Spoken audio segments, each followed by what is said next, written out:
Hello students, स्वागत है आप सभी का एक बार फिर से हमारे इस ऑफिशियल यूट्यूब चैनल में जिसका नाम है एसवेल सॉल्यूशन। मैं चंदन कुमार हाजिर हूँ आप सभी के सामने अपनी एक और नई वीडियो के साथ। तो आज की हमारी ये वीडियो मोस्ट इम्पॉर्टेंट वीडियो रहने वाली है उन सभी स्टूडेंट्स के लिए जो एमए या बीए के स्टूडेंट्स हैं। अगर उनके पास में human rights, gender and environment का विषय है, चाहे वो हमारे प्रोग्राम कोर्स के स्टूडेंट हो या फिर वो ऑनर्स कोर्स के स्टूडेंट्स हो, चाहे वो एसवेल के स्टूडेंट्स हो, एनसी वेब के स्टूडेंट्स हो, या फिर ऐसे स्टूडेंट्स हो जो दिल्ली यूनिवर्सिटी में किसी रेगुलर कॉलेज में पढ़ते हैं, या फिर ऐसे स्टूडेंट्स हों जो इग्नू या किसी अदर स्टेट यूनिवर्सिटीज़ के हैं बट उनके पास में अगर ह्यूमन राइट्स का विषय है, तो आज की ये वीडियो उन लोगों के लिए काफ़ी इंपॉर्टेंट रहने वाली है। हमने काफ़ी इंपॉर्टेंट टॉपिक चूज़ किया है एनवायरनमेंट का।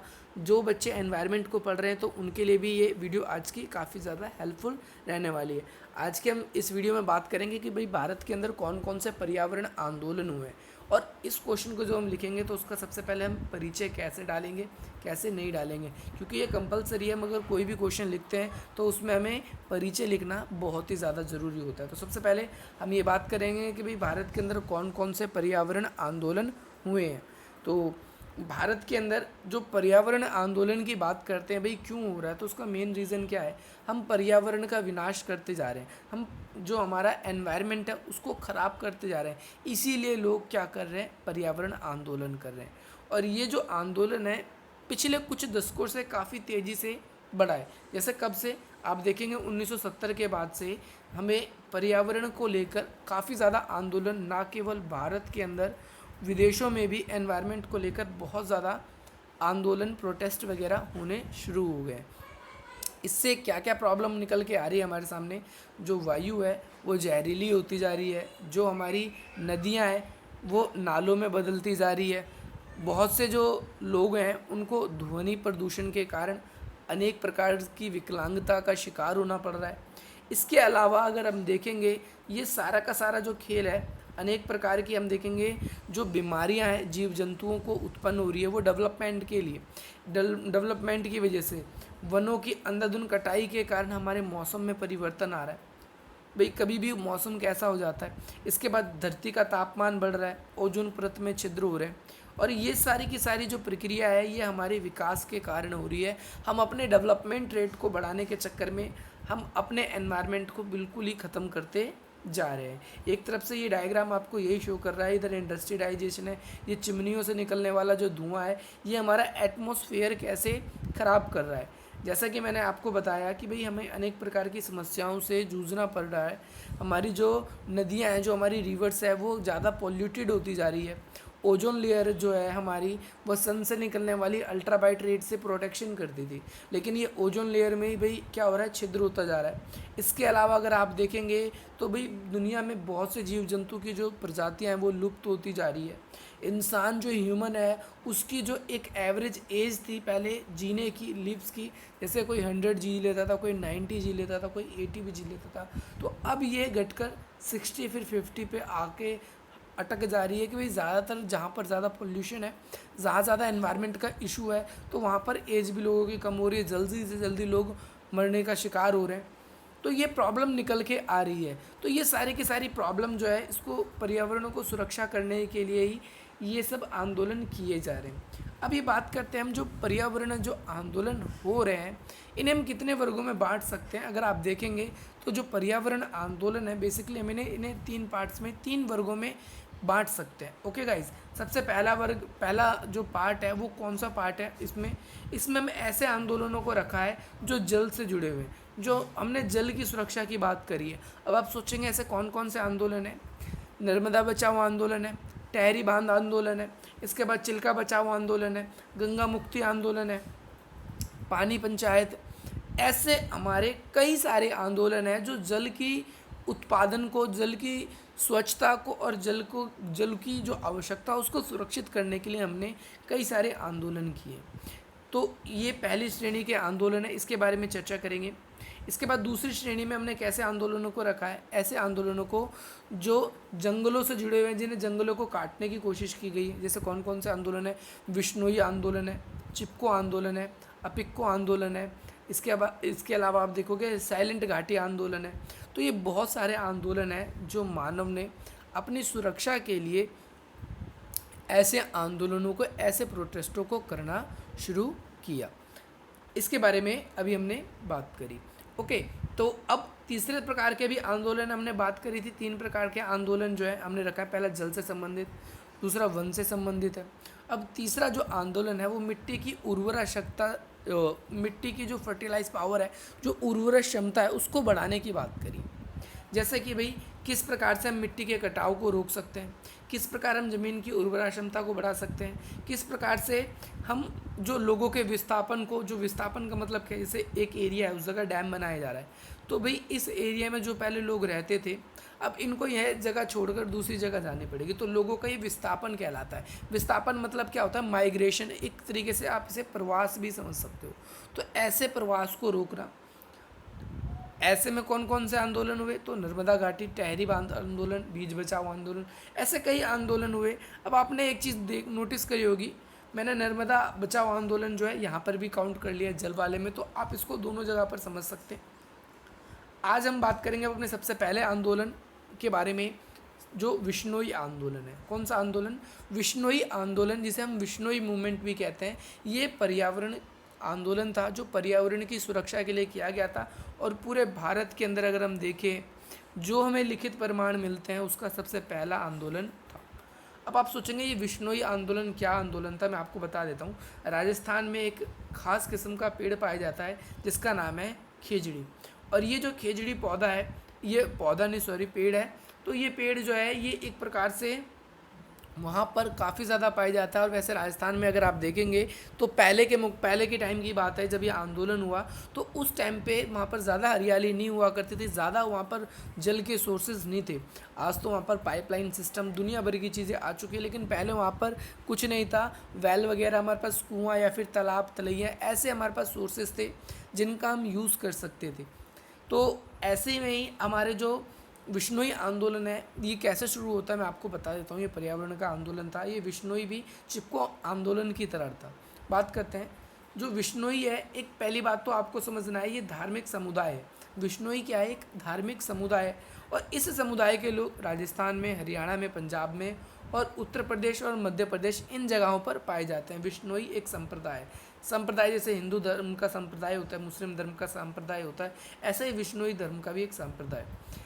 ये इसके जो गुरु थे, जिनका नाम था जम्बेश्वर, या जिसे हम एक इन शॉर्ट में जम्भो भी बोल देते। क्या बोल देते? मैंने जम्भो भी बोल देते हैं, ध्यान रखना। जम्बेश्वर नाम था। इन्होंने ही क्या किया? विश्नोई पंथ की स्थापना करी थी, और इन्होंने अपने अनुयायियों के लिए कुछ 29 नियम बनाए थे। क्या बताए थे? 29 नियम। हमें उन 29 नियम का पालन करना चाहिए। ये 29 नियम क्या था? 20+9, इसीलिए इसे विश्नोई कहा गया। ओके, 20+9 के कारण ही इस पूरे संप्रदाय का नाम क्या पड़ गया? विश्नोई। अच्छा, अब आपको पहले मैंने आपको ये बताया, अब उन महात्मा की फ़ोटो है ये, जिन्होंने इस धर्म की स्थापना करी थी, मैंने आपको बताया। तो ये विश्नोई पहले है क्या? मैंने आपको बताया, एक धार्मिक समुदाय, उनके द्वारा किया गया आंदोलन है। अब आपको ये भी जानकारी मिल गई कि भाई ये धार्मिक समुदाय कैसे आया। अब ये जो विश्नोई जो कुल था, जिस जगह पर रहता था, वो जोधपुर के अंदर में आता था, राजस्थान के अंदर। तो यहाँ पर एक राजा थे जिनका नाम था अजय सिंह। उन्होंने एक निर्णय लिया कि भाई हम एक विशाल महल बनवाएंगे, और विशाल महल बनवाने के कारण उसमें कई सारी लकड़ी की चीज़ें बनेंगी, और उस लकड़ी की चीज़ें के लिए भाई हमें अब लकड़ी की आवश्यकता है। भाई लकड़ी कहाँ से? पेड़ों से। भाई ये बात योजना बनाई कि भाई लकड़ी लाई जाएगी। ठीक है, तो भाई लकड़ी लाने के लिए भाई राजस्थान में वैसे ही आपको पता है वृक्षों का अकाल है, यानी कम वृक्ष पाए जाते हैं। इस कारण से जो एक बताया, किसी ने एरिया का नाम बताया कि महाराज, अगर हम देखें तो बिजली गांव है, और उस गांव में ही वहाँ पर बहुत ज़्यादा मोटे मोटे किसके पेड़ हैं? खेजड़ी के पेड़। उनकी लकड़ी भी काफ़ी मजबूत होती है, हम उन लकड़ी का प्रयोग कर सकते हैं। तो महाराजा ने उसी टाइम ऑर्डर दे दिया। ये वो महाराजा नहीं है अजय सिंह जी, कोई और हैं, लेकिन आप एक इमेजिनेशन बनाए रखें कि भाई ये राजा थे, क्योंकि उनकी फ़ोटो मैंने काफ़ी सफरिंग करी, मुझे नहीं मिली, तो मैंने एक नॉर्मली आपको अंडरस्टैंड के लिए एक राजा बता दिया। तो इन राजाओं ने आदेश दिया कि जाइए आप जाने वहाँ पर जाकर और पेड़ की लकड़ियाँ काट कर लेकर आइए। लेकिन वहाँ पर जब सैनिक जाते हैं लकड़ियाँ लाने के लिए, तो वो लकड़ी ला नहीं पाते। क्यों नहीं ला पाते, अब ज़रा आप ज़रा इस कहानी को भी समझिए कि वहाँ पर जैसे ही जाते हैं तो वहाँ पर क्या है, खेजड़ी नाम का बहुत सारे पौधे थे और वो खेजड़ी पेड़ की शाखाएं जो है काफ़ी ज़्यादा मोटी होती थी। जब वो वहाँ पहुँचे तो वहाँ पर एक लेडी थी जिनका नाम था अमृता देवी। अमृता देवी उस समय छाछ निकाल रही थी, छाछ जैसे छाछ बनाते ना, छाछ बना रही थी। उन्होंने आवाज़ सुनी कि कोई पेड़ काट रहा है और भाई ये जब वो उनके पास गई कि भाई पेड़ आप क्यों काट रहे हो, तो उन्होंने कहा कि भाई ये हमारे महाराज का हुक्म है, हमें पेड़ काटना पड़ेगा। अब ये जो बिश्नोई आंदोलन हुआ ये इसलिए हुआ क्योंकि जो भी जम्बोश्वर थे, जो जम्बेश्वर भी नाम है इनका, दोनों नाम है आपको ध्यान रखना है, शॉर्ट में जम्बो भी बोलते थे, खूब मैं फिर से लिख रहा हूँ आपके सामने जम्बो, और इनके नाम एक इस तरीके से भी लिखते हैं जम्बेश्वर। ये कुछ मतलब वो प्यार से बोलने वाला नाम है जम्बो जम्बो। ओके, तो आप इस तरीके से समझिए। तो अमृता देवी ने अपने जो भी ईश्वर थे जम्बो जी, उनके कहने पर उनके जो 29 नियम थे 20+9, उनमें से एक था कि हमें प्रकृति की रक्षा करनी चाहिए, हमें बेफजूल में पेड़ पौधे नहीं काटने चाहिए। तो उन्होंने कह दिया कि भैया मैं पेड़ काटने नहीं दूंगी, बेशक से मेरी जान क्यों ना चली जाए, मैं अपने धर्म की रक्षा ज़रूर करूंगी। वो पेड़ से लिपट कर खड़ी हो गई और पेड़ से अब उन्होंने भाई सैनिकों ने कहा ठीक है भैया, अगर यही शर्त है तो हम आपको मार के इनको काट के ले जाएंगे। भाई उनको अमृता देवी जी को मार दिया गया और इसके बाद क्या है कि उस पेड़ को काटा गया। काटने के बाद धीरे धीरे ये खबर जो है पूरे गांव में फैल गई और फिर पूरा गांव में एक तरीके से पूरा जो हमारा बिश्नोई संप्रदाय था वो पूरा का पूरा संप्रदाय आ गया वहाँ पर। और बिश्नोई जब संप्रदाय पूरा का पूरा वहाँ पर आ गया तो भाई उन्होंने अपनी एक ही इच्छा बताई कि भैया हम पेड़ नहीं काटने देंगे। तो भाई राजा ने आदेश दिया इस पूरे के पूरे आंदोलन के रक्षे में आप देखेंगे 363 लोगों को अपनी जान गंवानी पड़ी। भाई ये लोग इसीलिए प्रोटेस्ट कर रहे थे कि भैया हम पेड़ नहीं काटने देंगे, क्योंकि ये जो खेजड़ी है ये हमारे धर्म का एक खास हिस्सा है। इसीलिए उन्होंने मना कर दिया कि भाई हम इसको काटने नहीं देंगे भाई। लेकिन अंत में अजय सिंह जी को झुकना पड़ता है और ये जो पेड़ काटने की बात थी, इस पेड़ काटने की बात को फिर दोबारा से रिटर्न करवा दिया गया।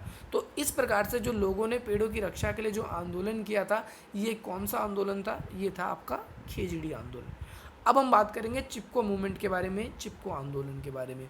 आशा करता हूँ आपको दोस्तों वो समझ में आया होगा और आप इसी प्रकार से अपडेट्स के लिए आप अपने और भी मित्रों के साथ इस वीडियो को शेयर करेंगे, क्योंकि ये आपके लिए हेल्पफुल है। तो और आप हमारे चैनल को इसी प्रकार से सब्सक्राइब भी करेंगे ताकि नेक्स्ट वीडियो का जो अपडेट है वो आपको मिले। इस वीडियो को लाइक भी करें और मुझे कमेंट करके अवश्य बताएं कि अभी आपको ये वीडियो कैसी लगी, कैसी नहीं लगी।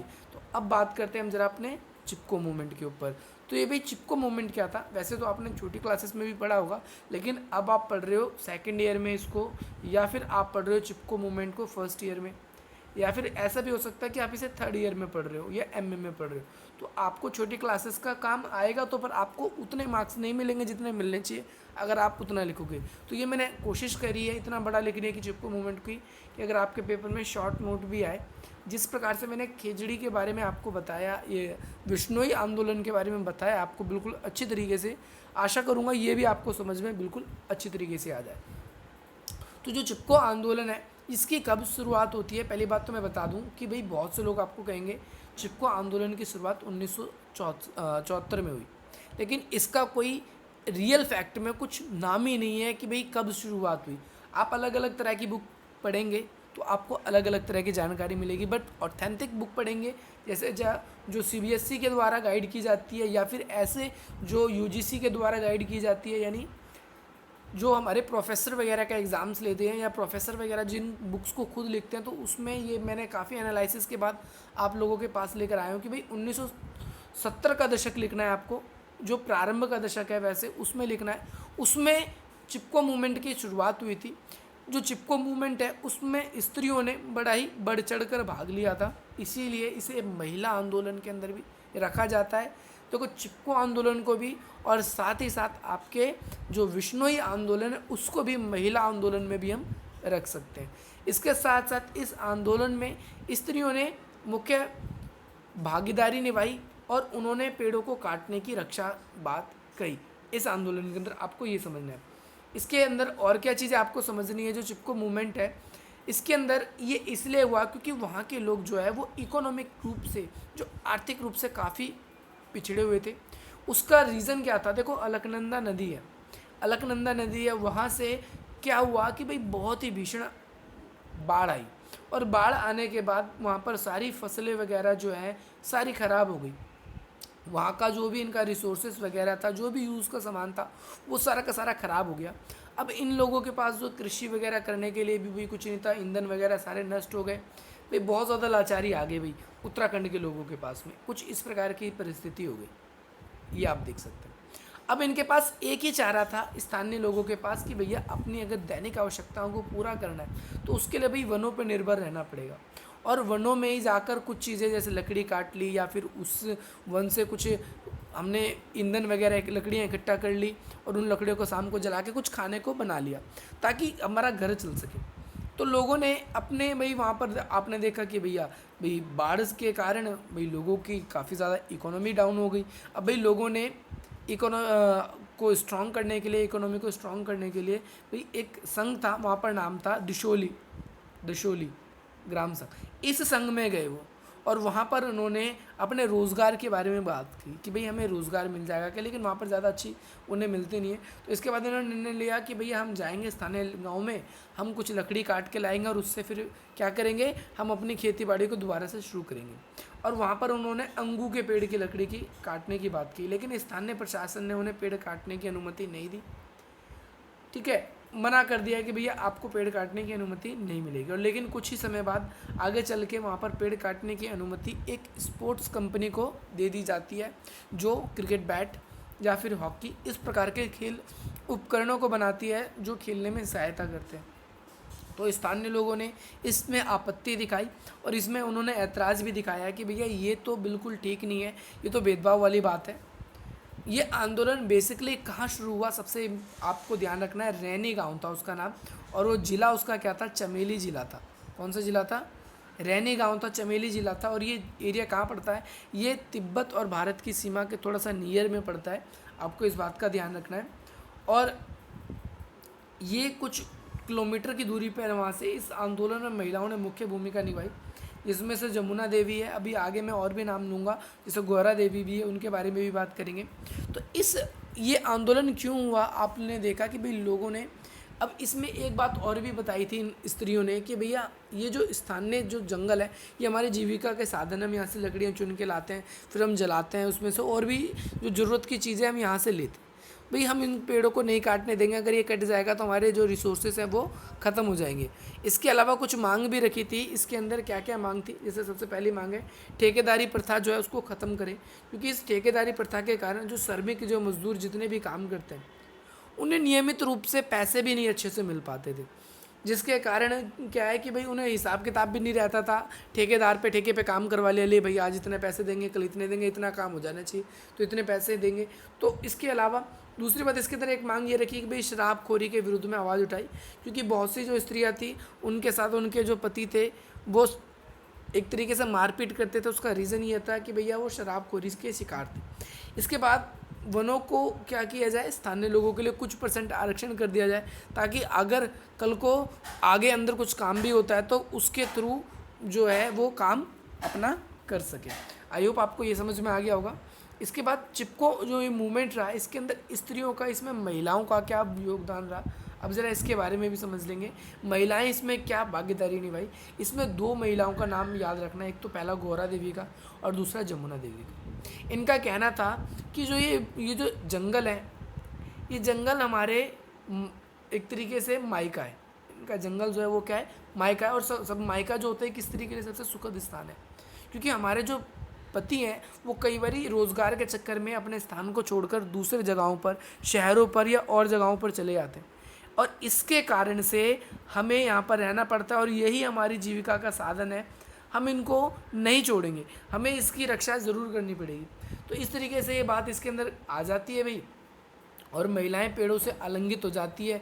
इससे ये भी पता चलता है कि भाई महिला किस प्रकार से, उनका प्रकृति से क्या प्रेम है, प्रकृति से उनकी क्या जुड़ाव है, पारस्परिक जुड़ाव को भी ये हमारे दर्शाता है। तो महिलाओं ने इस प्रकार से इसके अंदर भागीदारी निभाई। जो ठेकेदार ऐसे लोग आ रहे थे पेड़ों को काटने के लिए, उन्होंने पेड़ों को काटने से रोका उन्हें, और साथ ही साथ जो है ये जो आंदोलन है काफ़ी लंबे समय तक चला, और ये जो चिपको मूवमेंट रहा ये सिर्फ और सिर्फ अपने रहने गांव तक ही सीमित नहीं रहा, ये और भी स्थानों तक फैला, और धीरे धीरे इसकी जो मांग थी, ये जो डिमांड थी, ये सरकार तक भी पहुंची और सरकार को भी आगे चलकर इसके आगे झुकना पड़ गया। आशा करता हूँ आपको चिपको आंदोलन समझ में आया होगा, इसकी क्या मांगे थी या इसको आपको किस तरीके से लिखना है। इसी प्रकार से मैं आप लोगों के लिए नई वीडियो फिर से लेकर आऊँगा जो आपको आपके एग्ज़ाम में काफ़ी हेल्प करेगी। तो अगर आपको आज का जो सेशन है ये पसंद आया हो तो अपने और भी मित्रों के साथ आप आज की वीडियो को शेयर कर सकते हैं। वीडियो को पसंद आया तो वीडियो को लाइक कर सकते हैं, हमारे चैनल को सब्सक्राइब कर सकते हैं और बेल आइकन दबा सकते हैं। साथ ही साथ आप लोगों के लिए एक सूचना ये भी है कि आप हमारे दूसरे स्टडी चैनल, उसका लिंक आपकी वीडियो की डिस्क्रिप्शन में, आर्ट्स पॉइंट क्लासेस को भी सब्सक्राइब कर सकते हैं। उससे भी आप लोगों को जो भी आपकी कॉलेजेस की स्टडीज़ की वीडियोज़ है वो अपलोड होती रहती है। और साथ ही साथ आप लोग मुझे इंस्टाग्राम पर फॉलो कर सकते हैं, फेसबुक पर मेरे हमसे जुड़ सकते हैं, और इसके नोट्स के लिए आप हमारे टेलीग्राम ग्रुप पे भी ज्वाइन हो सकते हैं, जिसका लिंक वीडियो के डिस्क्रिप्शन में। तो मिलते हैं दोस्तों अपनी अगली वीडियो में। जय हिंद, जय भारत। हम इसको कंटिन्यू करेंगे और आप लोगों को काफ़ी हेल्प देंगे।